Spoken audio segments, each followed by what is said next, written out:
देख रहा था, हमको घेर के लाए चारों तरफ से। अरे हम कोई मोदी है क्या, योगी है क्या, कोई मिनिस्टर है क्या? कुरान और हदीस पर मबनी बातों को सुनना छोड़ दें या शोर करके दूसरे आलिम के पीछे पड़ जाएं, ये भी तकलीफ देना।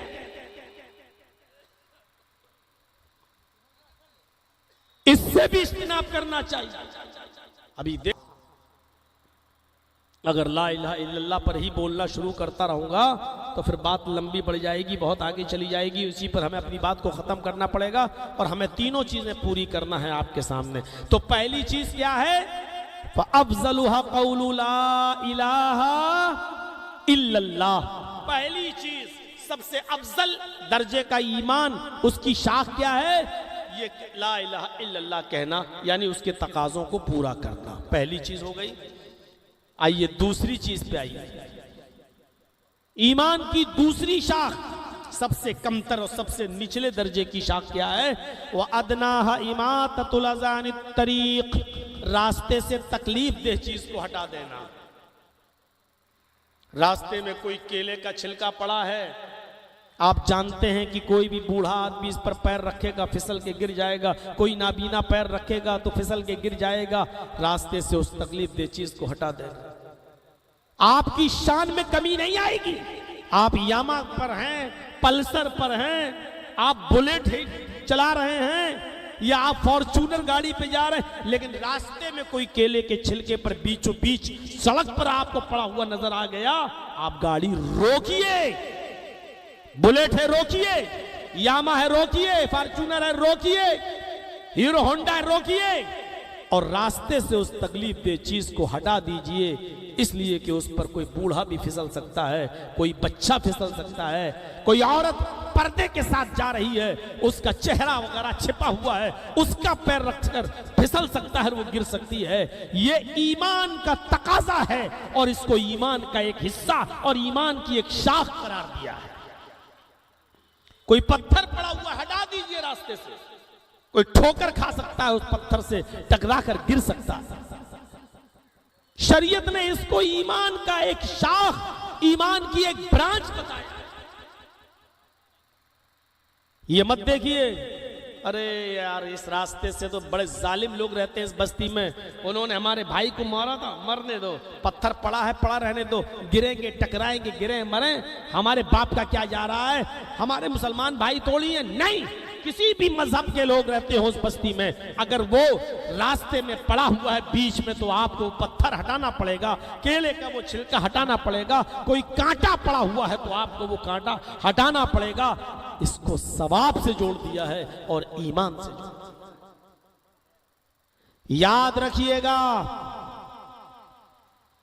याद रखिएगा, अगर रास्ते से तकलीफ दे चीज को हटाना सवाब है, रास्ते से पत्थर हटाना, रास्ते से केले का छिलका हटाना, रास्ते से कांटा हटाना, अगर ये ईमान का हिस्सा है और इसको हटाने पर सवाब है, तो जानबूझकर अमदन और कसदन रास्ते में कूड़ा फेंकना, रास्ते में कांटे डालना, रास्ते में केले के छिलके फेंकना, ये गुनाह भी है।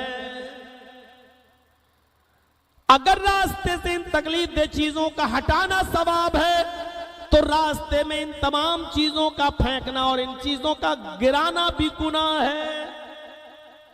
अगर हटाने पर सवाब है तो जबरदस्ती अमदन और कसदन फेंकने पर और रास्ते में ये चीजें डालने पर गुनाह भी पड़ेगा। और बात बहुत छोटी कही है, रास्ते से तकलीफ दे चीज को हटा देना। ये तकलीफ दे चीजों में बहुत सी चीजें शामिल हैं, सिर्फ पत्थर ही नहीं है, सिर्फ केले का छिलका ही नहीं है। अगर कोई शख्स तकरीर कर रहा है, किताबों सुन्नत की बातें बता रहा है, तो आप किसी दूसरे मौलवी को लेने के लिए और रिसीव करने के लिए आप जा रहे हैं और शोर करें, घेर लें और एक आलिम की कुरान और हदीस पर मबनी बातों को सुनना छोड़ दें या शोर करके दूसरे आलिम के पीछे पड़ जाएं, यह भी तकलीफ देना।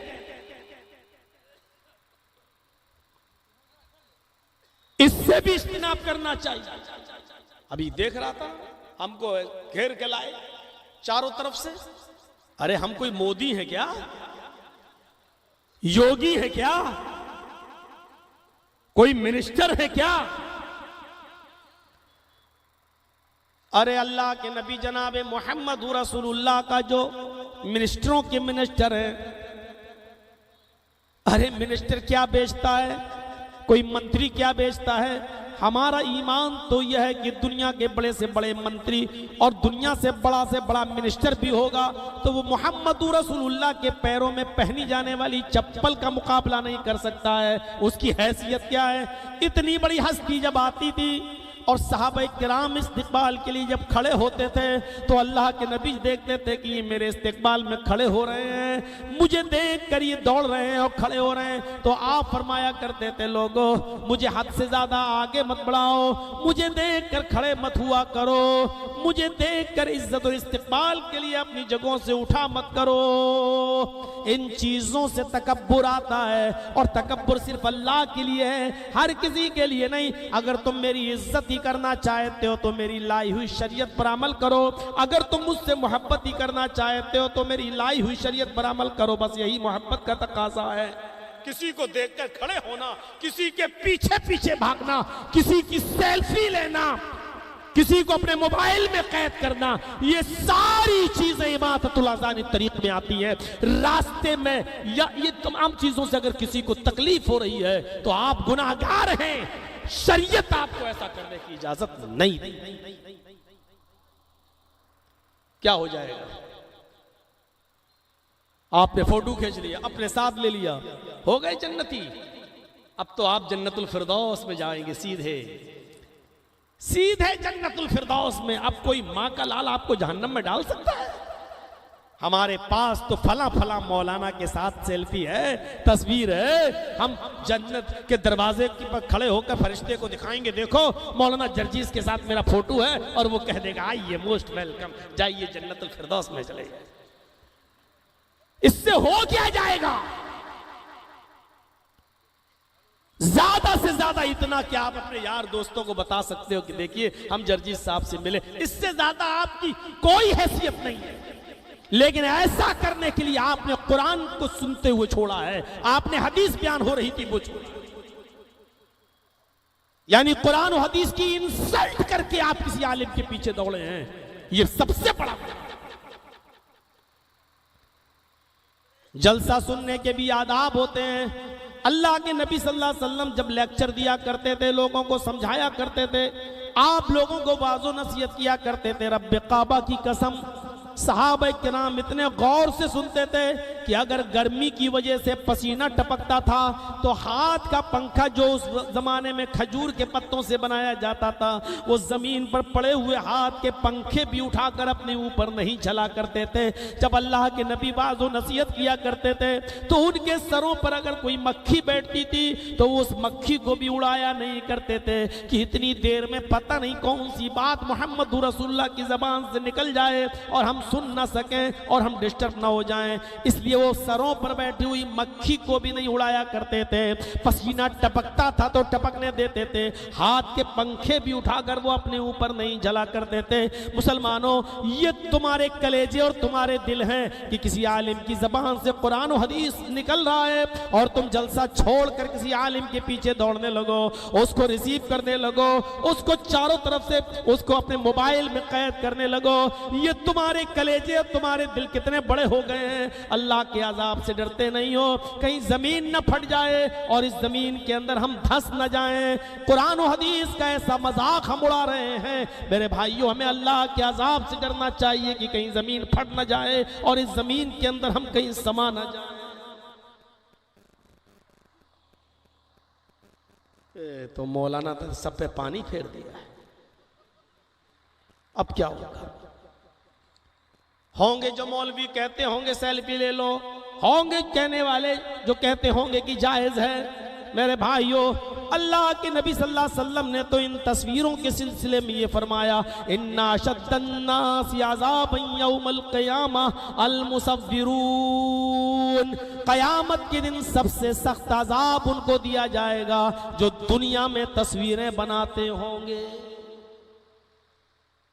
अब कुछ लोग कहते हैं ये पेंटर वाली तस्वीरें मुराद हैं। अरे उस जमाने में ये चलती नहीं थी, लेकिन जब हुक्म आम है तो उसमें इसको, आज भी बहुत बड़े बड़े सऊदिया के अंदर ऐसे उलमा और ऐसे मुफ्ती मौजूद हैं जो आज तक कैमरे पे नहीं आते हैं और आज तक मना करते हैं कि नहीं हमारी फोटो नहीं आनी चाहिए। मेरे भाइयों, वो कहते हैं कि इसमें कयामत के दिन रूह डालना पड़ेगी, जान डालना पड़ेगी। मैं जानता हूं इख्तिलाफ है, कुछ लोग कैमरे की तस्वीर को जायज भी कहते हैं, लेकिन मेरे भाइयों, शक और शुबे की बुनियाद पर अगर कैमरे और मोबाइल की तस्वीर से भी बचा जाए तो ये सबसे बेहतर चीज है। आप क्यों ऐसी चीज को इजाद कर रहे हैं? अगर तस्वीरें जायज होती तो अल्लाह तबारक व तआला ऐसा कोई ना कोई इंतजाम जरूर कर देता कि वो मोहम्मद रसूलुल्लाह के फोटो को और आपकी तस्वीर को किसी न किसी शक्ल में बाकी रखता, जैसे कुरान उस जमाने से बाकी और आज तक बाकी और कयामत की सुबह तक बाकी रहेगा। एक नुक्ता भी नहीं बदला जा सकता। ऐसी अल्लाह ताला हमारे नबी की शक्ल सूरत को भी बाकी रखता किसी न किसी शक्ल में, लेकिन उसने शक्ल सूरत को बाकी नहीं रखा। वो नहीं चाहता कि यहाँ से रियाकारी निकले, तकब्बुर निकले और लोग अल्लाह की कुर्सी पर नबियों को, मौलवियों को, उलमा को, पीरों को और वलियों को बिठाकर उनकी इबादत करने लगे। मेरे भाइयों, ये चीज गलत है, वो गलत है। जो सही नहीं है वो सही नहीं है। हमारे और आपके करने से सही नहीं हो जाएगा। जो चीज गलत है वो गलत ही रहेगी। इमाततुल अज़ान तरीक में ये चीज भी शामिल है कि आप की बेटी की शादी हो रही है, आपकी के बेटे की शादी हो रही है और घर के सामने आपने शामियाना बांध दिया। वो रास्ता है लोगों के गुजरने का, अब आपने रोक लगा दिया। अब लोग बेचारे देखते हैं कि वो शामियाना लगा है, शादी हो रही है, अब वो वहां से लौटते हैं और उनको 1 किलोमीटर दूर का सफर करना पड़ता है या 2 किलोमीटर दूर से लौट के आना पड़ता है। रास्ते में तकलीफ, लोगों को तकलीफ देने के लिए ऐसी चीजों का डालना भी तकलीफ देने के जुमरे में आता है। लिहाजा आप अपने बेटे और बेटियों की शादी में, बहनों की शादी में घर के बाहर शामियाना डालकर लोगों के रास्ते को रोकते हैं तो ये भी तकलीफ देने के जुमरे में आता है।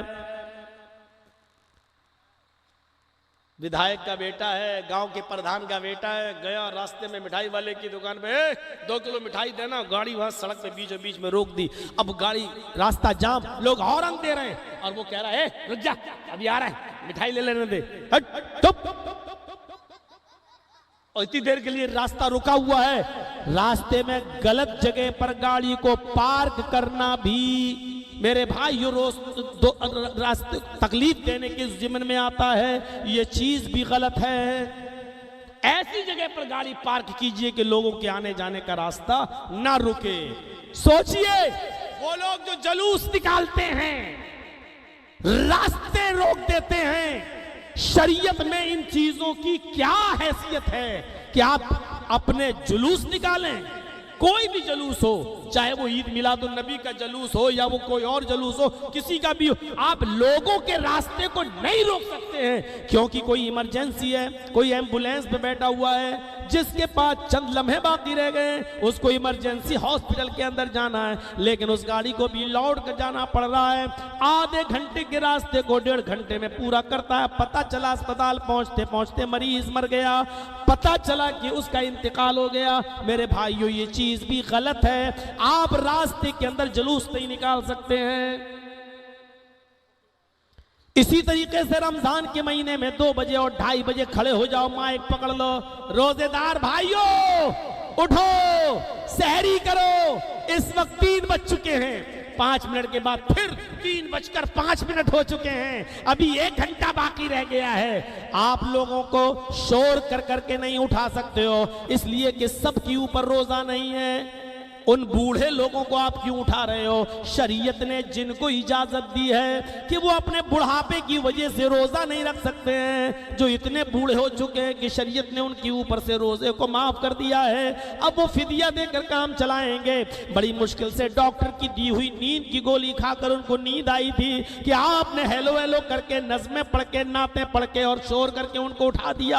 अब वो बेचारा बूढ़ा सो ही नहीं पा रहा है। उन औरतों के ऊपर भी रोजा नहीं है जो हामिला है, जिनके पेट में बच्चा है। शरीयत ने उनको इजाजत दी है कि अगर रोजा रखने से तुम्हारे पेट के बच्चे को खतरा है, अगर मर जाने का डर है, तो तुम्हारे ऊपर से रोजे की रुख्सत है। अभी रोजा तुम छोड़ सकती हो, बाद में उसकी कज़ा कर लेना। अभी शरीयत ने उन औरतों के ऊपर से भी रोजा उठा लिया है जो अपने बच्चों को दूध पिलाती हैं। शरीयत ने कह दिया है कि अगर दूध बच्चों को पिलाती हो, अगर रोजा रखने से तुम्हारे बच्चे की सेहत पर फर्क पड़ रहा है तो तुम रोजा छोड़ दो, बाद में पूरा कर लेना। आप हंगामा करके, नाते पढ़ के, नज़में पढ़ के उन औरतों को भी जगा रहे हो जिनके ऊपर रोजा है ही नहीं है। अल्लाह ने उनके ऊपर से रोजे की रुख्सत दी है, तो आप सबको कैसे परेशान कर सकते हो? मेरे भाइयों, जिनको रोजा रखना है वो मोबाइल में अलार्म लगा सकता है, जिसको रोजा रखना है वो किसी भी तरीके से उड़ सकता है। आपको किसने अधिकार दिया है कि रमजान के महीने में माइक पकड़ के शोर करें और हंगामा करें? मेरे भाइयों, ये तमाम की तमाम चीजें लोगों को तकलीफ देने के जिम्न में आती हैं और तकलीफ देने के जुमरे में आती हैं। लिहाजा इन तमाम चीजों से इस्लाम का कोई ताल्लुक नहीं है। समझ रहे हैं ना? ये मौलवी तो सब कुछ बंद करा के मानेगा। आप भी सोच रहे होंगे कि ये लो, हमारे यहाँ तो मस्जिदों में हम लोग तो सवाब का काम समझ के करते हैं, आधी रात में उठ जाते हैं कि सवाब मिलेगा। इस मौलवी ने सवाब की वजह गुनाहगार और बना दिया। गुनाहगार हैं आप,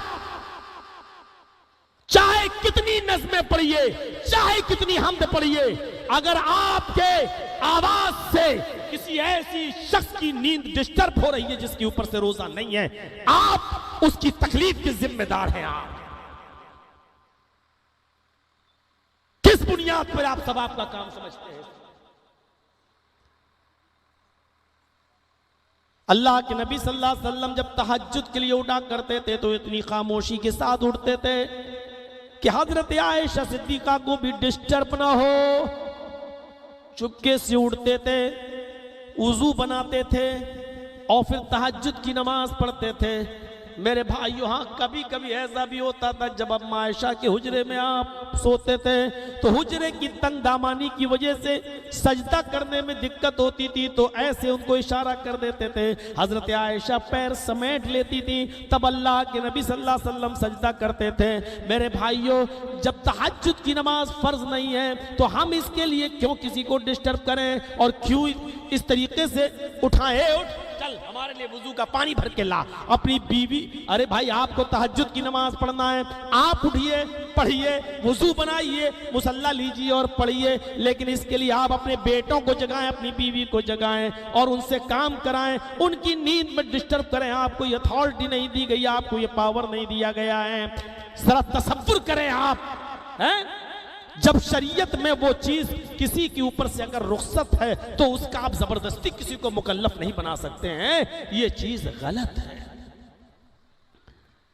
इंसानियत आज मिट चुकी है। इंसानियत ही के लिए तो ये सारी की सारी चीजें बताई जा रही है। इंसानियत को नुकसान नहीं होना चाहिए। आज लखनऊ में चले जाइए, कितने हॉस्पिटल ऐसे हैं आज जो इंसानियत पर जुल्म कर रहे हैं, जबकि आखिरी सहारे की बुनियाद पर लोग वहां जाते हैं कि आप, हम अल्लाह से दुआ भी कर रहे हैं और अपने बेटे का, बेटी का इलाज भी करा रहे हैं। डॉक्टरों पर भरोसा भी होता है कि चलो इससे अच्छा ट्रीटमेंट होगा, लेकिन कितने हॉस्पिटल आपको ऐसे मिलेंगे कि इंसान के मर जाने के बावजूद भी वेंटिलेटर पर लाश को रखे रहने देते हैं 3 दिन और 4 दिन तक। आदमी समझता है कि जिंदा है, जबकि वो जिंदा नहीं है।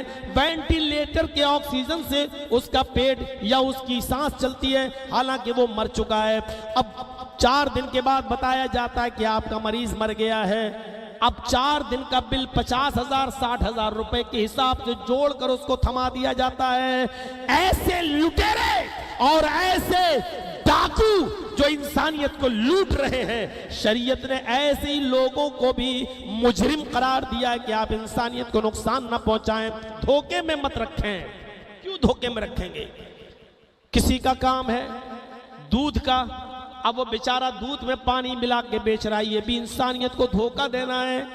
किसी की दुकान है, असली सामान की जगह पर नकली सामान डाल रहा है और असली सामान का पैसा ले रहा है, ये भी धोखे, इंसानियत को धोखा देना है। और ऐसी लोगों के सिलसिले में अल्लाह के नबी ने फरमाया मन गश्शा फलैसा मिन्ना, जिसने इंसानियत को धोखा दिया वो मुझ में से नहीं है ही नहीं मुझ में से। जर्जी साहब की बहुत बड़ी दुकान है और हम जानते हैं ओरिजिनल सामान क्या है और डुप्लीकेट क्या है। हमने उससे ओरिजिनल सामान का पैसा बताया है, लेकिन हम ओरिजिनल सामान की जगह पर डुप्लीकेट डाल देते हैं। भाई उसको क्या मालूम है, हमने तो डाल दिया है और दे दिया है। 1000 रुपए ले लिया और सामान 100 का डाल दिया। मेरे भाइयों ये भी धोखा है और ऐसा इंसान मुसलमान नहीं है। फलैसा मिन्ना, अल्लाह के नबी ने कहा उसने धोखा दिया वो हम में से नहीं है।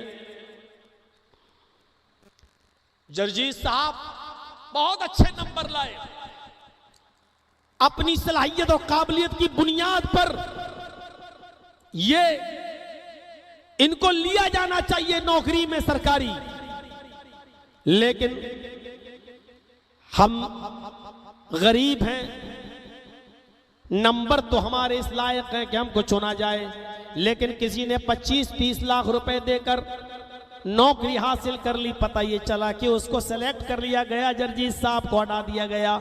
जर्जी साहब के पास 25-30 लाख रुपए नहीं थे, लेकिन नंबर इतने थे कि हम सेलेक्ट होने के लायक थे, लेकिन रिश्वत देकर दूसरे को रख लिया गया। मेरे भाइयों ये सारी चीजें इंसानियत को धोखा देने की मुतरादिफ है। इसलिए रिश्वत देने वाला चूंकि किसी हकदार का हक काटता है और रिश्वत लेने वाला किसी हकदार का हक काट कर दूसरे को देता है, इसलिए दोनों के सिलसिले में अल्लाह के नबी ने फरमाया अर्राशी वल मुर्तशी किलाहुमा फिन्नार, रिश्वत लेने वाला भी जहन्नमी और रिश्वत देने वाला भी जहन्नमी, रिश्वत लेने वाला भी जहन्नमी और रिश्वत देने वाला भी जहन्नमी। और अल्लाह के नबी ने फरमाया लान अल्लाहु अला राशी वल मुर्तशी, अल्लाह की लानत हो रिश्वत लेने वाले पर और रिश्वत देने वाले पर।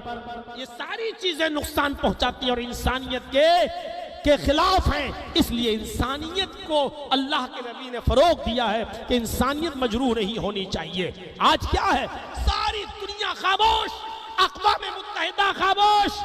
आज इजराइल कितना जुल्म कर रहा है फिलिस्तीन के ऊपर, और देख लो वो गौतम बुद्ध जो शांति की तलाश में अपनी बीवी को छोड़कर अपने बेटे राहुल को छोड़कर जंगल के अंदर चले गए और उन्होंने शरण ले ली और लकड़ियां चबाने लगे, शांति की तलाश में चले गए हैं और वो शांति को तलाश करना चाहते थे जब गौतम बुद्ध की ये शिक्षा हो। लेकिन आज गौतम बुद्ध के मानने वाले वही बुद्धिस्ट आज क्या कर रहे हैं, चले जाइए बर्मा के अंदर मेरे भाइयों, आज रोहिंग्या मुसलमानों पर कितने अत्याचार और कितने जुल्म सितम के उन्होंने पहाड़ तोड़ दिए हैं। आज इंसानियत चीख रही है और चिल्ला रही है, मजरूह हो रही है। आज कोई है जो इंसानियत के फेवर में आवाज उठाए? आज इजराइल जुल्म सितम के सारे पहाड़ तोड़ डाला है मेरे भाइयों, औरतों को बेवा किया है और कत्ल भी कर रहा है, मार भी रहा है, वो मासूम बच्चों को भी नहीं छोड़ रहा है। जुल्म सितम कैसे पहाड़, लेकिन अक़वाम मुत्तहिदा जैसी तंजीम भी जब खामोश हो जाए तो अब किससे उम्मीद लगाई जा सके और किस पर भरोसा किया जा सके। जबकि नबी अकरम सल्लल्लाहु अलैहि वसल्लम ने पेट के उस बच्चे को जो पेट में है, अगरचे वो नाजायज है, कॉलेज में पढ़ने वाला लड़का लड़की इश्क प्यार मोहब्बत में आगे बढ़ गए और दोनों से गलत काम हो गया, आलाते मने हमल इस्तेमाल करने के बावजूद मामला नहीं रुका और हमल ठहर गया। शरीयत कहती है कि गुनाहगार लड़का और लड़की है, लेकिन उसके पेट में पलने वाला बच्चा गुनाहगार नहीं है, उस मासूम का क्या कसूर है? अगर किसी के पेट में नाजायज हमल भी ठहर जाए तो उस बच्चे को मारने की अथॉरिटी अल्लाह ताला ने न लड़के को दी है, न लड़की को दी है, न हॉस्पिटल के डॉक्टर को दी है। वो बच्चा अपने माँ के पेट में पूरा 9 महीना पूरा करेगा और उसके बाद बाद वो औरत वो लड़की उस बच्चे को पैदा भी करेगी। अगर माँ की पिस्तान से दूध आने लगे तो वो दूध भी पिलाएगी, और दूध पिलाने के बाद जब वो रोटी खाने लगे और दूध छोड़ दे, तब जाकर शरीयत ये कहती है कि अब उस औरत को सजा दी जाएगी। इससे पहले सजा नहीं दी जाएगी, क्योंकि एक मासूम बच्चे की जिंदगी और उसकी जिंदगी के शुरू के चंद अय्याम उस औरत के ऊपर मुनहसर हैं, लिहाजा अभी उस औरत को सजा नहीं दी जाएगी। आदमी को तो सजा दे दी जाएगी। अगर शादीशुदा है तो उसको रज्म कर दिया जाएगा, पत्थरों से मार मार के हलाक कर दिया जाएगा। और गैर शादीशुदा अगर आदमी था तो उसको 100 कोड़े मारे जाएंगे और 1 साल के लिए शहर से निकालकर शहर बदर कर दिया जाएगा, अपने मोहल्ले और सोसाइटी से निकालकर दूसरे शहर में भेज दिया जाएगा, और 1 साल तक उसको अपनी बस्ती में आने की इजाजत नहीं दी जाएगी। लेकिन लड़की को अभी सजा नहीं दी जाएगी। अगर वो शादीशुदा है तो रज्म तो उसको भी किया जाएगा, अगर गैर शादीशुदा है तो 100 कोड़े उसको भी मारे जाएंगे। लेकिन 100 कोड़े अभी नहीं मारे जाएंगे जब तक कि बच्चा पैदा ना हो जाए। जब बच्चा पैदा हो जाए तब भी नहीं मारे जाएंगे जब तक कि वो बच्चा उस औरत का दूध ना छोड़ दे और रोटी ना खाने लगे। जब रोटी खाने लगे और दूध छोड़ दे तब उस औरत को रज्म किया जाएगा या 100 कोड़े मारे जाएंगे। मेरे भाइयों, ये इंसानियत के तहफ्फुज़ की बुनियाद कायम की थी मोहम्मद रसूलुल्लाह सल्लल्लाहु अलैहि वसल्लम ने। उस नाजायज बच्चे को भी गिराने की इजाजत नहीं दी थी। शरीयत तो ये कहती है कि एक बनी इस्राइल का एक आदमी था, वो जा रहा था, कहीं निकला हुआ था, बैनमा रजुलुन यमशी, कहीं निकल रहा था, कहीं जा रहा था। फश्तद्दा अलैहिल अतश, बुखारी की रिवायत, प्यास की वजह से बेचैन था, बहुत ज्यादा उसको प्यास लगी हुई थी, कहीं पानी तलाश कर रहा था लेकिन उसको पानी नहीं मिल रहा था। वो चलता जा रहा था, बस्ती जंगल वो निकला, प्यास की शिद्दत से मरा जा रहा था। उसकी नजर एक कुएं के ऊपर पड़ी, वो उस कुएं के अंदर उतरा। फनज़ला बीरन फशरिबा मिनहा सुम्मा खरजा फइज़ा हुवा बिकल्बिन यलहस। बुखारी की इस रिवायत पर जरा नजर डालिए, इस्लाम क्या कहता है।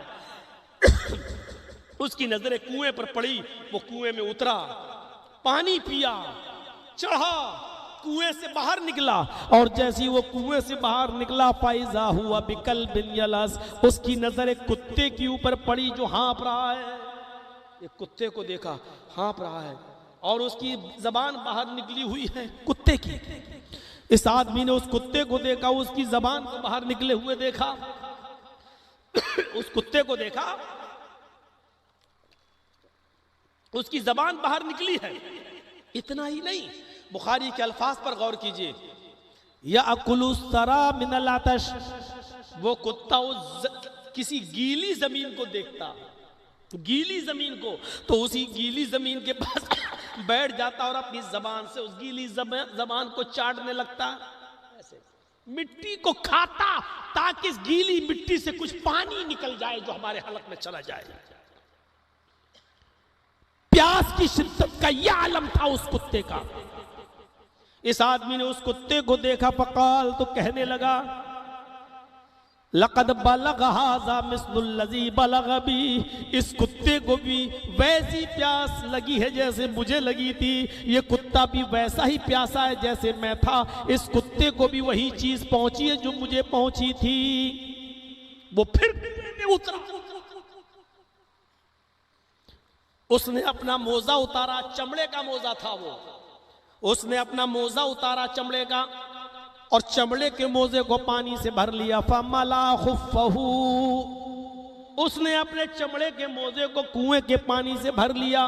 अब कुएं से उतर तो गया, कुएं में पानी भर तो लिया, लेकिन चढ़े कैसे? एक हाथ में मोजा है पानी से भरा हुआ, एक हाथ से चढ़ नहीं सकता, एक हाथ से कुएं को कैसे पार करे, नीचे पहुंचा हुआ है। बुखारी शरीफ की हदीस के अल्फाज, सुम्मा अमसकहू बिफीही, उसने चमड़े के मोजे को जो पानी से भरा हुआ था अपने मुंह में लिया और दबाया दांतों से, ऐसे जैसे ये है ना, ऐसे दबा लिया। चमड़े के मोजे को जो पानी से भरा हुआ था उसने अपने मुंह में लेकर दबा लिया दांतों से। सुम्मा रक़िया फसक़ल कल्ब, फिर वो कुएं के ऊपर चढ़ गया, दोनों हाथों से कुएं को पार कर दिया और बाहर आने के बाद उसने कुत्ते को पानी पिला दिया। बनी इस्राइल का शख्स था, कुत्ते पर थोड़ा सा रहम कर गया, कुएं में उतर के मोजे को पानी से भर के चढ़कर पानी पिला दिया। फशकर अल्लाहु फगफर लहू, अल्लाह रब्बुल आलमीन को इस आदमी की याद इतनी पसंद आई, इतनी पसंद आई, इतनी पसंद आई कि कुत्ते को पानी पिलाने की वजह से अल्लाह ने इस आदमी को माफ कर दिया और उसकी मग़फ़िरत फरमा दी, उसकी बख्शिश कर दी। जो इस्लाम कुत्ते पर रहम करने की वजह से किसी जहन्नमी की मग़फ़िरत करके उसको जन्नती बना दे, तो गौर करो कि इंसानियत पर रहम करने का इनाम अल्लाह क्या देगा। ऐसा ही वाक़या एक फाहिशा और बदचलन औरत का भी है, जिसने अपनी ओढ़नी कुएं में डाल के प्यासे कुत्ते को पानी पिला दिया था और कुत्ते की प्यास बुझ गई थी और कुत्ता चला गया था। अल्लाह ने उस फाहिशा, उस बदचलन, उस ज़मीर फरोश, जिस्म फरोश औरत को जो पैसा लेती थी और जिस्म बेचती थी, ऐसी फाहिशा और बदचलन औरत को सिर्फ इसलिए बख्श दिया क्योंकि उस औरत ने कुत्ते को पानी पिलाया। कुत्ते पर रहम करने की वजह से अल्लाह ने उसकी मग़फ़िरत फरमा दी। गौर करो, जो इस्लाम कुत्ते पर रहम करने का सिला ये देता हो, तो इंसानियत पर रहम और करम करने का सिला इस्लाम में क्या हो। है कोई मीडिया वाला जो छापे, है कोई पालतू हड्डियों पे पलने वाले वो कुत्ते जो लिखे और छापे अपने मीडिया पर दिखाएं, सोशल मीडिया नहीं, अपने उस मीडिया पे छापे। अगर किसी की डाली हुई हड्डियों के खाने की नमक हरामी का पला हुआ जिस्म उनके पास न हो तो छापो। ये इस्लाम है इंसानियत का वो अलमबरदार, जो प्यासे कुत्ते पर रहम करने वाले एक तवाइफ और एक बदचलन औरत को जन्नत की खुशखबरी सुनाता है। इंसानियत के साथ रहम करने का इनाम क्या देता होगा, नहीं लिखोगे तुम, क्योंकि तुम्हें तो हिंदू मुस्लिम इसी का तुम्हें पैसा मिलता है। और कोई चौकीदार है जो तुम्हारे सामने सड़ी हुई हड्डियां डालता है और उन्हीं हड्डियों को खा खाकर तुम्हारा जिस्म हराम का हो चुका है, तुम हराम खोर हो चुके हो, इसलिए सच्चाई से पर्दा उठा रहे हो और हकीकत तुम नहीं लिख सकते हो। मुझे मालूम है न तलवार तुमसे चलेगी न उठेगा खंजर, ये बाजू हमारे आजमाए हुए हैं, नहीं लिख सकते हो। बल्कि हमारी इसी तकरीर को काट कर दिखाया जाएगा, मौलवी जर्जीस ने दिया भड़काऊ बयान। यही कुत्तों की पहचान होती है। इतना हिस्सा काट दिया जाएगा, मौलवी जर्जीस ने दिया भड़काऊ बयान, ये दिखाया जाएगा। तो मेरे भाइयों, दूसरी चीज भी हो गई इमाततुल अज़ानित तरीक, रास्ते से तकलीफ दे चीज को हटा देना। ये ईमान का एक शाख है, ईमान की अदना और निचली दर्जे की शाख है। बीच वाली शाख लास्ट में जो अल्लाह के नबी ने बताया है उस पर भी जरा गौर कर लें। वल हयाउ शुअबतुम मिनल ईमान, हया भी ईमान का एक शोबा है, हया भी ईमान की एक ब्रांच है। हया बहुत सुंदर, हया के ताल्लुक से इतना बता दिया जाए, बस इतना कि अल्लाह के नबी सल्लल्लाहु अलैहि वसल्लम ने फरमाया, इज़ा लम तस्तही फफ़अल मा शि'ता, अगर तेरे अंदर शर्मो हया नहीं, इज़ा लम तस्तही, अगर तेरे अंदर हया नहीं है, अगर हया तेरे अंदर से निकाल ली जाए, अगर शर्मो हया तेरे अंदर से छीन ली जाए, फफ़अल मा शि'ता, तो जो तेरा दिल चाहे वो करे, जो तेरे दिल में आए वो करे। मतलब जब शर्मो हया ही नहीं रही तो फिर जो मर्जी आएगी वो करोगे, जो दिल में आएगा वो करोगे। अभी मौलाना जर्जीस के दिल से शर्मो हया निकाल दी जाए तो यही कपड़े उतार के फाड़ के फेंक देंगे और नंगे हो जाएंगे। क्यों? शर्मो हया नहीं रही तो जो दिल चाहेगा वो होगा। शर्मो हया नहीं तो जो मन में आएगा वो करे। कल तक हमारी माँ, हमारी बहन और हमारी बेटियों के खूबसूरत चेहरों को आसमान की निगाहों ने भी नहीं देखा था, लेकिन आज शर्म हया उनके अंदर से निकाल ली गई। इसलिए जो चाहे इनका घुटना देख ले, जो चाहे इनके बाजू देख ले, जो चाहे इनका मेकअप देख ले, जो चाहे इनके बाल देख ले, जो चाहे वो इनके चलने और इनके घूमने और इनके फिरने की स्टाइल को देख ले। क्यों? क्योंकि शर्म और हया जब निकाल ली जाती है तो जो मन में आए वो करो। मेरे भाइयों, कल तक आसमान भी तरसता था हमारी मां बहन बेटियों के हसीन चेहरों को देखने के लिए, लेकिन आज नीचे से नीचे कौम का आदमी, बद से बदतर दर्जे का गिरा हुआ इंसान और एक मामूली रिक्शा चलाने वाला भी अपने रिक्शे पर चलाते हुए स्कर्ट पहनी हुई लड़की का घुटना देख ले, उसकी रान देख ले, उसके सीने पर भी नजर डाल ले। आज इन लड़कियों ने अपने आप को इतना फ्री कर लिया है कि आज मामूली से मामूली शख्स भी इनका जिस्म देख सकता है। इनकी अब कोई कदर नहीं रह गई है, इनके जिस्मों की अब कोई कीमत नहीं रह गई है। जो चाहे इन पर नजर डाल के देख ले। मेरे भाइयों, जो बाप जितना अमीर है, जो बाप जितना अमीर है, उस बाप की बेटी के जिस्म पर उतना ही कम कपड़ा आप देखोगे। बल्कि मैं इसको यूं कह दूं कि रास्ते में गुजरने वाली जिस लड़की के जिस्म पर जितना कम कपड़ा आपकी नजर के सामने से आए, समझ लेना कि उतने ही अमीर बाप की बेटी है। शर्मो हया निकल गई तो सब कुछ खत्म। मेरी माँ और बहनों, शर्म हया सिर्फ मर्दों ही के लिए नहीं है, शर्म हया का ताल्लुक तो मर्दों से भी है, सिर्फ औरतों ही के लिए नहीं है। अल्लाह के नबी सल्लल्लाहु अलैहि वसल्लम अपने घर में लेटे हुए थे, आपकी लुंगी घुटने से नीचे थी लेकिन बीच से खुली हुई थी, सतर तो ढका था लेकिन लुंगी खुली हुई थी। अम्मा आयशा बैठी हुई थी। थोड़ी देर के बाद अबू बकर सिद्दीक आए, सलाम किया और घर में अंदर आने की इजाजत मांगी, इजाजत मिल गई। अल्लाह के नबी के पास बैठे रहे, अल्लाह के नबी नहीं उठे और आप लेट कर अबू बकर से बातें करते रहे। थोड़ी देर के बाद उमर फारूक आए, उन्होंने सलाम किया और अंदर आने की इजाजत मांगी। आपने उमर फारूक को भी इजाजत दे दी। मुस्लिम शरीफ पढ़िए, किताब फज़ाइल सहाबा देखिए, अल्लाह के नबी लेटे रहे और आपने उमर फारूक से भी गुफ्तगू की। फिर थोड़ी देर के बाद उस्मान गनी आए, सलाम किया, आपने पूछा कौन? जवाब दिया उस्मान। क्या मैं अंदर आ सकता हूं? आपने कहा रुक जाओ। उस्मान से कहा आपने रुक जाओ, अबू बकर से कहा जाओ, उमर से कहा जाओ, लेकिन उस्मान ने जब सलाम किया तो आपने जवाब दिया। फिर पूछा कौन? जवाब दिया उस्मान। आप, क्या मैं अंदर आ जाऊं? आपने कहा रुक जाओ। उसके बाद अल्लाह के नबी सल्लल्लाहु अलैहि वसल्लम ने अपनी लुंगी नीचे की, आपने अपना पैर समेटा, उठ के बैठ गए और आपने कपड़ा बिल्कुल सही तरीके से अब सही कर लिया। उसके बाद कहा उस्मान आ जाओ। फिर उस्मान गनी आए।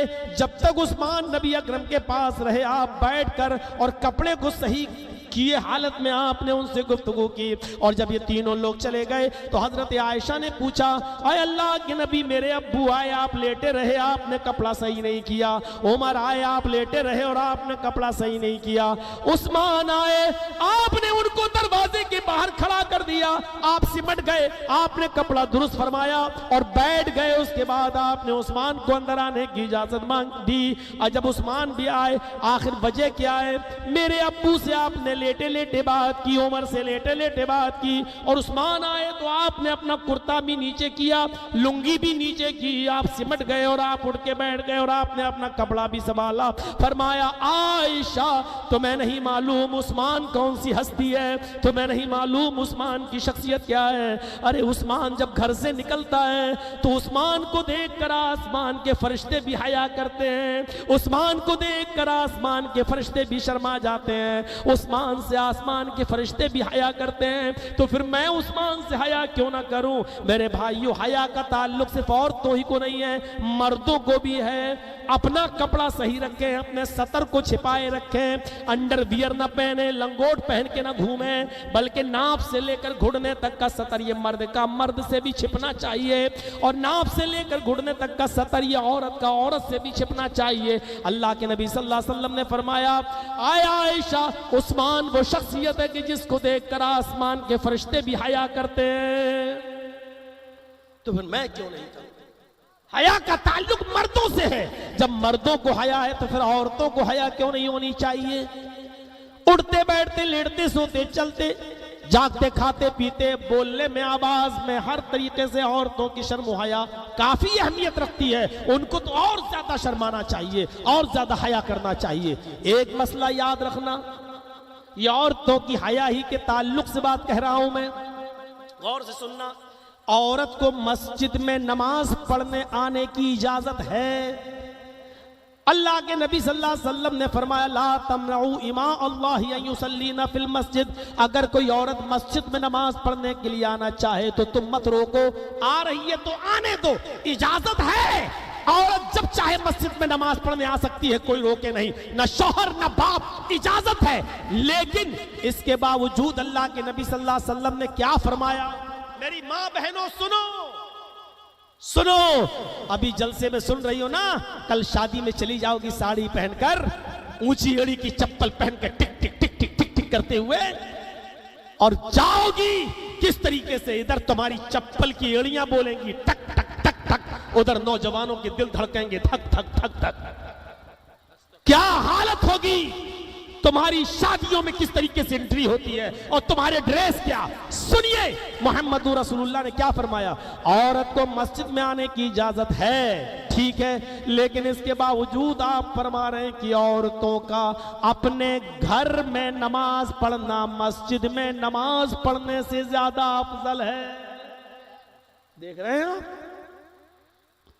उस जमाने में अल्लाह के नबी फरमा रहे हैं जिस जमाने में फितने का डर ही नहीं है, खुद मोहम्मद रसूलुल्लाह उस जमाने में नमाज पढ़ा रहे हैं, लेकिन उस जमाने में कह रहे हैं कि औरतों तुम्हारा घर में नमाज पढ़ना मस्जिद में नमाज पढ़ने से अफजल है। जब फितने का जमाना नहीं तब बता रहे हैं अफजल है। खुद इमाम बने हैं मोहम्मद रसूलुल्लाह, और कौन नहीं चाहता कि रसूलुल्लाह के पीछे नमाज पढ़ें, कौन नहीं चाहता। अभी दिल्ली में जो ऑल इंडिया अहले हदीस कॉन्फ्रेंस हुई, औरतों के लिए इंतजाम नहीं था, लेडीज के लिए इंतजाम नहीं था, लेकिन औरतों ने सुना कि सऊदीया के मस्जिद नबवी के इमाम आ रहे हैं, तो उनके पीछे नमाज पढ़ने के चक्कर में वो चली आई, उनके लिए अलग से इंतजाम करना पड़ा। जब सऊदीया के इमाम के पीछे नमाज पढ़ने के लिए इंतजाम न होने के बावजूद औरतें आ जाती है, तो बताओ नबी के पीछे नमाज पढ़ने के लिए कौन नहीं चाहेगा कि मोहम्मद रसूलुल्लाह सल्लल्लाहु अलैहि वसल्लम के पीछे हम नमाज न पढ़ें।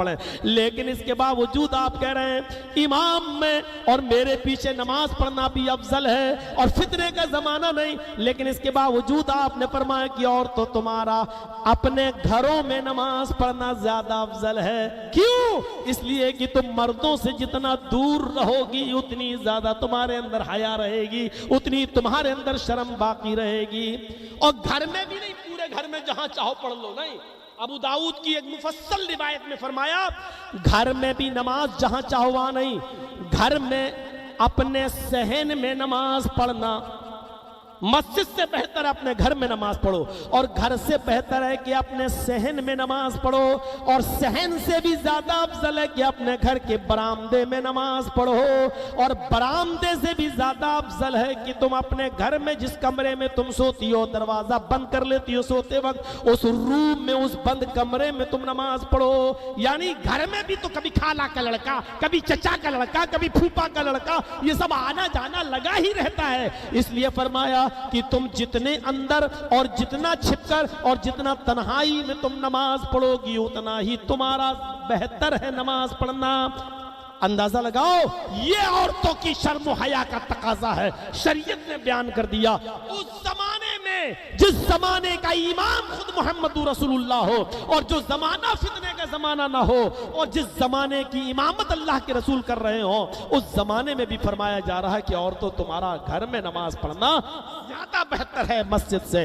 अब जरा हमारी माँ बहनें गौर करें, मैं फिर कह रहा हूं, औरतें अगर मस्जिद में जाना चाहें तो कोई रोक टोक नहीं है, जा सकती हैं नमाज पढ़ने के लिए। हाँ, लेकिन मेरी माँ और बहनों सुनो, अब तुम मस्जिद में आ गई हो, चलो घर में नहीं मस्जिद में पढ़ना चाहती हो, तुम्हारा रास्ता अलग है, आने का अलग है, जाने का अलग है, तुम्हारा वुजू खाना अलग है, ठीक है तुमने नमाज पढ़ ली। हाँ, बहुत सी जगहों पर इंतजाम है, मना करने के बावजूद भी वहां नमाज पढ़ी जा रही है। दिल्ली की जामा मस्जिद में देख लो मेरे भाई, जो लोग औरतों को मस्जिद में नमाज पढ़ने से मना करते हैं लेकिन अपनी मस्जिद में नहीं रोक पा रहे हैं, वहां भी औरतें मस्जिद में नमाज पढ़ने आती हैं, आ रही हैं, ठीक है। अब आ ही गई है औरतें मस्जिद में नमाज पढ़ने के लिए, तो सुन लो मेरी बहनों, अल्लाह के नबी सल्लल्लाहु अलैहि वसल्लम ने क्या फरमाया है, मर्दों के लिए हुक्म दिया है, मर्दों के लिए हुक्म दिया है कि खैरु सुफूफिर रिजाली अव्वलुहा व शर्रुहा आखिरुहा, मर्दों की सबसे बेहतरीन सफ अगली सफ है, मर्दों की सबसे अफजल सफ अगली सफ है। एक हदीस में आता है अल्लाह के नबी ने फरमाया, अगर मर्दों को यह पता चल जाए कि अगली सफ में नमाज पढ़ने का सवाब कितना है, अगर लोगों को यह पता चल जाए कि सबसे ज्यादा अगली सफ में नमाज पढ़ने का सवाब क्या है, अगर लोगों को यह मालूम हो जाए तो लोग अगली सफ के लिए लड़ने लगेंगे, झगड़ने लगेंगे, छुरियां निकाल लेंगे, तलवारें निकाल लेंगे, एक दूसरे की गर्दनें मारने लगेंगे कि मैं अगली सफ में नमाज पढ़ने जाऊंगा। एक हदीस में आता है कि कुरानदाजी की नौबत आ जाएगी, वो कहेगा मैं नहीं, चलो पर्चियां फेंक लो, फिर कुरानदाजी होगी, पर्चियां डाली जाएंगी, जिसका नाम आएगा वो आगे जाएगा। इससे पता चलता है कि अगली सफ में नमाज पढ़ने का सवाब कितना है। लेकिन अल्लाह के नबी फरमाते हैं अगली सफ में नमाज पढ़ने का सवाब इतना ज्यादा है, लेकिन ये मर्दों के लिए है, ये मर्दों के लिए खैरु सुफूफिन निसाई आखिरुहा व शर्रुहा वलुहा, लेकिन औरतों के लिए सबसे अफजल और सबसे बेहतर सफ वो है जो सबसे पिछली सफ है, सबसे पीछे वाली सफ है, और औरतों की सबसे बुरी सफ वो है जो सबसे आगे वाली सफ है। क्योंकि औरतें सफ में जितना आगे रहेंगी मर्द से उतना करीब रहेगी, और औरत सबसे ज्यादा पीछे जिस सफ में रहेगी वो मर्दों से उतना ज्यादा दूर रहेगी। जर्जी साहब नमाज पढ़ा रहे हैं, मेरे पीछे 5-5 सफ़े मर्दों की लगी हैं, ये तो हो गई मर्दों की। अब पर्दा पड़ा है, अब औरतों की सफ़े हैं। गौर करो, पर्दा पड़ा है, फिर औरतों की सफ़े, और इन सफ़ों में 5 सफ़े औरतों की भी हैं। तो मर्द की अफजल सफ़ वो है जो अगली है, और औरत की अफजल सफ़ वो है जो सबसे पिछली है, क्योंकि जो सबसे पिछली सफ़ है वो मर्दों से उतनी ही ज्यादा दूर है। तो जो औरत मर्द से जितना ज्यादा दूर रहेगी वो उतना ही ज्यादा बाशरम और बाहया कहलाएगी, जो औरत मर्द से जितना ज्यादा करीब रहेगी वो इतनी ही बड़ी बेशरम और उतनी ही बड़ी बेहया कहलाएगी। शरीयत ने ये मुतय्यन कर दिया है। अब कहिए शादियों में करोगे बफे सिस्टम, खड़े होके खिलाने वाला सिस्टम? मर्द औरतें दोनों एक ही जगह पर खा रहे हैं, खड़े होकर, इसका नाम है बफे सिस्टम। अरे जिसका नाम होना चाहिए था सुअर सिस्टम, गधा सिस्टम है, कुत्ता सिस्टम, उसका नाम रखा बफे सिस्टम। और खाने वालों को भी शर्म हया नहीं आती, खड़े होकर खा रहे हैं और कह रहे बफे सिस्टम। अबे काय का बफे सिस्टम, ये तो सुअर सिस्टम है। मैं सुअर बोलूंगा, खिंजीर नहीं बोलूंगा, ताकि उन लोगों के मुंह पे थप्पड़ लगे जो कहते हैं सुअर कहने से 40 दिन तक जबान गंदी रहती है। मैं तेरे बाप का फतवा कहां से लाया सुअर कहने से जबान गंदी रहती है? अरे उर्दू में सुअर ही बोला जाता है, अरबी लफ्ज है खिंजीर, इंग्लिश लफ्ज है पिग, उर्दू में सुअर ही बोला जाता है। और मैं उर्दू में तकरीर कर रहा हूं इसलिए सुअर ही बोलूंगा। वो तेरे बाप का फतवा होगा सुअर कहे तो 40 दिन तक जबान गंदी रहेगी। मेरे भाइयों, जिसका नाम होना चाहिए था गधा सिस्टम, कुत्ता सिस्टम, सुअर सिस्टम, उसका नाम रखा बफे सिस्टम। मर्द औरतें दोनों एक दूसरे के करीब। अंदाजा, नमाज की हालत में पर्दा होने के बावजूद मर्दों का रास्ता अलग, औरतों का रास्ता अलग, इसके बावजूद औरतों की पिछली सफ को अफजल करार दिया है। यह है शर्म हया। एक और तरीके से समझा दूं आपको, औरतों की शर्म हया का तकाजा क्या है। निकाह होता है ना, निकाह, जब किसी कुंवारी लड़की का निकाह होता है, बारात आ जाती है, हालांकि बारात वरात होना नहीं चाहिए, लेकिन चलो जब आ गई तो मर्द का लड़के का निकाह होने से पहले लड़की से इजाजत लेने जाते हैं। एक वकील होता है और 2 गवाह होते हैं।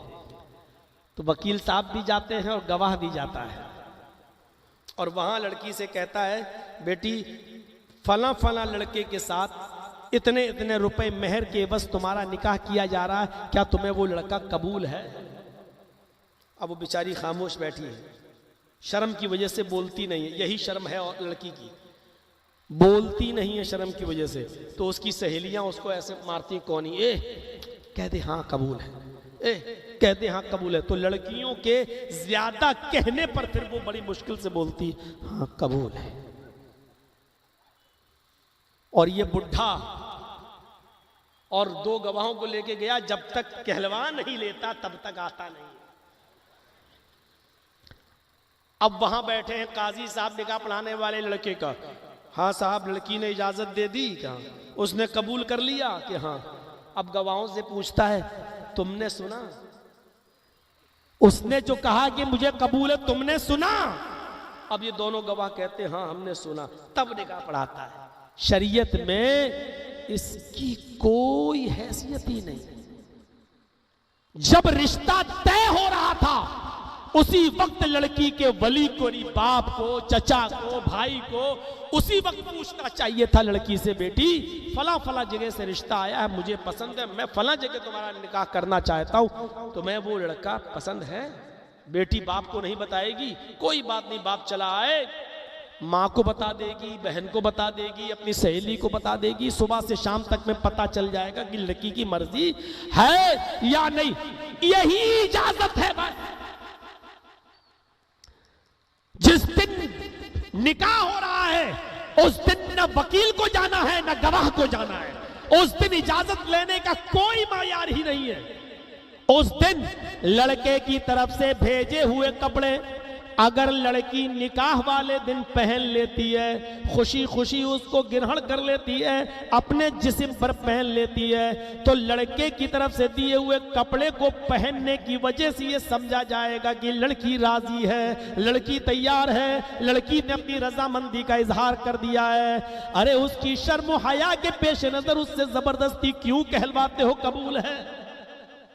अल्लाह के नबी सल्लल्लाहु अलैहि वसल्लम ने फरमाया कि वली एक बार अपनी बेटी से पूछेगा, भाई अपनी बहन से, चचा अपनी भतीजी से एक बार पूछेगा, बेटी फला जगह तुम्हारा निकाह किया जा रहा है, क्या तुम्हें कबूल है? क्या वो लड़का तुम्हें पसंद है? उस लड़की का बोलना जरूरी नहीं है कि अब्बू हाँ ठीक है, आप जहां चाहते हैं कर दीजिए। उस लड़की को कहने की जरूरत ही नहीं है। शरीयत ने उस लड़की की शर्म हया का ख्याल ये रखा है। अल्लाह के नबी ने फरमाया, इज़्नुहा सिमातुहा, अगर तुम्हारे पूछने पर वो खामोश रह जाए तो खामोशी ही उसकी इजाजत है। उसकी खामोशी को उसकी इजाजत समझ लो, यानी वो खामोश रह गई, समझ लो कि वो राजी है। शरीयत ने ऐसे मौके पर भी लड़की की शर्म हया का ख्याल रखा है कि मत कहलवाओ उसकी जबान से कि हाँ कबूल। इतनी शर्मीली होती है लड़की की, अपनी जिंदगी जिसके साथ पूरी गुजारना चाहती है उसके बारे में भी नहीं बोल पा रही है कि हाँ कबूल है। और शरीयत ने कहा मत कहलवाओ, खामोशी ही उसकी इजाजत है। इतना ख्याल रखा है लड़की की शर्म हया का। आज 24 घंटे मोबाइल पे लगी रहती हैं, जलसे में है, फला जगह मिलेंगे, आ जाना। इनके बारे में क्या ख्याल है? और फिर एक बाप क्यों देता है अपनी बेटी के हाथ में एंड्रॉयड मोबाइल? मुझे बताइए, आपकी बेटी को कैमरे वाला mobile, Android mobile, social media वाला मोबाइल, व्हाट्सएप चलने वाला, फेसबुक और मैसेंजर चलने वाला मोबाइल क्यों चाहिए? वजह क्या है? एक भाई अपनी बहन के हाथ में देखता है और एक बाप अपनी बेटी के हाथ में देखता है और फिर भी खामोश। मुझे कोई बताए कि दयूस कहां किसको गया? मुझे कोई बताए कि बेशर्मी और बेहयाई अगर कोई बाप अपनी बेटी के अंदर देख रहा है और खामोश है तो वो बाप दयूस। कोई भाई देख रहा है तो वो भाई दयूस। कोई शौहर अपनी बीवी के अंदर बेशर्मी और बेहयाई देखकर खामोश है तो वो शौहर दयूस। कोई बेटा अपनी मां के अंदर अगर ये बेशर्मी और बेहयाई देख रहा है और खामोश है तो वो दयूस। किसको कहा दयूस? दयूस का माना जानते हो ना? नहीं जानते हो ना? खुल के बोल दूं, दयूस का माना भड़ुआ। अरबी लफ्ज है दयूस। उसको उर्दू में किसी को समझाना हो तो उसका समझाओ कि भड़ुआ। जो बाप देख रहा है कि मेरी बेटी स्कर्ट पहन के जा रही है, बाहें खुली हुई हैं, सर पे दुपट्टा नहीं है, एयर होस्टेस बनी हुई है, जा रही है ऊंची एड़ी की चप्पल पहन के, वो बाप भड़ुआ। जो भाई देख रहा है कि साल में मेरी बहन जा रही है, वो भाई हुआ। बहुत दिनों के बाद आज ये लफ्ज इस्तेमाल करने को मिला है। जो बेटा देख रहा है कि मेरी मां इस हाल में जा रही है, वो बेटा हुआ। जो आदमी खुद बैठे बैठे घर में टीवी देख रहा है और अपनी बीवी से नौकरी करवा रहा है और बीवी इस तरीके का लिबास पहन के जा रही है, वो शौहर भड़ुआ। हमने तो कह दिया जो कहना था। यही तो कह सकते हैं, बाहर थोड़ी कह सकते, पिटना थोड़ी है मुझे। यही तो वो जगह है जिस पर बोलने की अथॉरिटी तुमने और तुम्हारे बाप ने नहीं दी है, मोहम्मद रसूलुल्लाह ने दी है। यही तो हम अपनी आजादी का पूरा फायदा उठाते हैं। यहां से जाने के बाद तो हमें गालियां सुनना पड़ेंगे, सुन लेंगे हम। पूरे महीने तुम्हारी गालियां सुनेंगे, पूरे साल, लेकिन ये 1.5 घंटा तुम्हें मेरी सुनना पड़ेगी। मेरे भाइयों, यहां से अंदाजा लगाइए, अल्लाह के नबी सल्लल्लाहु अलैहि वसल्लम ने फरमाया कि इज़्नुहा सिमातुहा, औरत की, लड़की की खामोशी उसकी इजाजत है, मत जबरदस्ती कहलवाओ। ये शर्म हया है। कितनी होती है लड़की की शर्म हया कि वो बेचारी शर्म हया से कह भी नहीं पा रही है। तो आपने फरमाया मत कहलवाओ, उसकी खामोशी उसकी इजाजत है। एक सहाबिया मैदान जंग में उनका बेटा लड़ रहा है। अबू दाऊद किताबुल जिहाद की रिवायत। उस सहाबिया का नाम है उम्मे खल्लाद। उसका बेटा मैदान जंग में लड़ते लड़ते शहीद हो गया, कत्ल कर दिया गया। औरत को पता चला कि मेरा बेटा मैदान जंग में कत्ल कर दिया गया। अपने बेटे की लाश देखने के लिए बेचैन हो गई। घर से निकली, चेहरा छिपाया, हाथों में पर्दा, पैरों में पर्दा, ढीली डाली चादर ओढ़ी, सिर्फ एक आंख उसकी खुली हुई है और पूरा का पूरा जिस्म ढका हुआ है। इस हाल में मैदान जंग में जाती है, लोगों से कहती है कि मेरा बेटा कहाँ है। का कौन? का मैं उम्मे खल्लाद हूं, खल्लाद की माँ। मैंने सुना है मेरा बेटा मैदान जंग में शहीद हो गया। उसको उसके बेटे की लाश दिखाई गई। वो अपने बेटे की लाश के पास बैठ गई। लोगों ने उससे, सहाबा ने कहा, माँ तुमने अपने बेटे की मौत की खबर सुनी और उसके बावजूद तुम इतने पर्दे में आई हो। ऐसे मौके पर तो औरतें सब कुछ भूल जाती हैं, बाल नोचने लगती हैं, अपने गरीबान चाट करने लगती हैं, पर्दा भूल जाती हैं। इस हाल में भी तुम अपने बेटे को देखने आई हो कि तुम्हारे जिस्म पर पूरी तरीके से पर्दा है, कोई तुम्हें पहचान भी नहीं पा रहा है, तुम्हारी एक आंख के अलावा कुछ नहीं खुला है। इस हाल में भी तुम इतने पर्दे में आई हो। उस औरत ने जवाब दिया, इन उर्जा इब्नी फलन उर्जा हयाई। लोगों, मैदान जंग में मैंने अपना बेटा खोया है, मैंने अपनी हया नहीं खोई, मैंने अपनी शर्म नहीं खोई। मैदान जंग में मेरा बेटा मुझसे छीना गया, मैं अपने पर्दे का जनाजा नहीं निकालना चाहती, मैं अपनी हया का जनाजा नहीं निकालना चाहती। ऐसे मौके पर भी उस औरत की हया का हाल ये था।